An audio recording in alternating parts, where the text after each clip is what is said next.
It's not all taxes. Kenya Revenue Authority Commissioner General John Njiraini was summoned to appear before the Joint Finance as well as Budget and Appropriation Committee to respond to allegations that the cash crunch the country is facing is due to corruption cases by KRA staff. Njiraini admitted that KRA is not doing well in revenue collection. I'm just going through these figures here. Now, revenue is a factor in the GDP, revenue collection.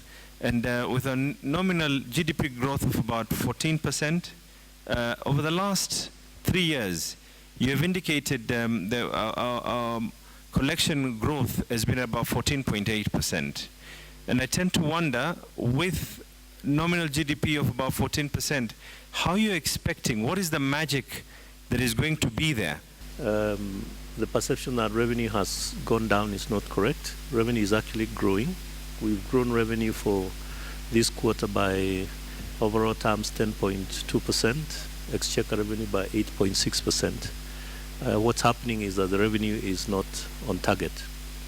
He said KRA has received more than 200 cases involving staff indiscipline who have one way or the other engaged in corruption incidences and tax evasions. About 178 cases of corruption-related cases. 120 have been investigated. Some are running through the disciplinary process. I don't have the full details, but some have. In some of them, about 20, we have dismissed staff. Others have been reprimanded. But the ones that are also ongoing, the sanctions will be carried out as provided. On the use of proceeds from the sovereign bond that Kenya floated mid last year, National Treasury Cabinet Secretary Henry Rotich said all cash from the bond has been accounted for, contrary to reports that the money ended up in private offshore accounts. When you had done your presentation, you said that it is always better to be able to get this amount in a bulk. And you mentioned that if an investor is in California, everyone chipping in into small amounts does not work very well, being foreign bonds. Typically, the proceeds must be collected to an account because you don't expect an investor in California to bring his money just to an account here in Kenya without this money being put together and given to us as 2 billion that we wanted. So we did ask the central bank, which is our banker, to open an international account, which was the JP Morgan in New York, and put all the proceeds from the sovereign bond. Majority of the money went to the infrastructure, and the link between infrastructure and economic growth, I think I've already mentioned that.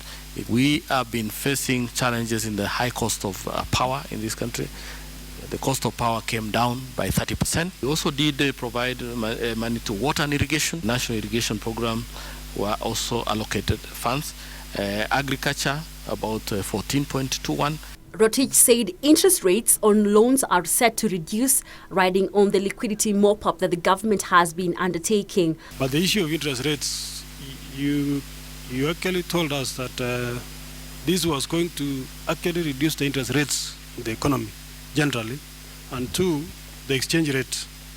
Part of the reason you are saying it will help us to manage our exchange rate, but certainly 1 year down the line, we are seeing the opposite.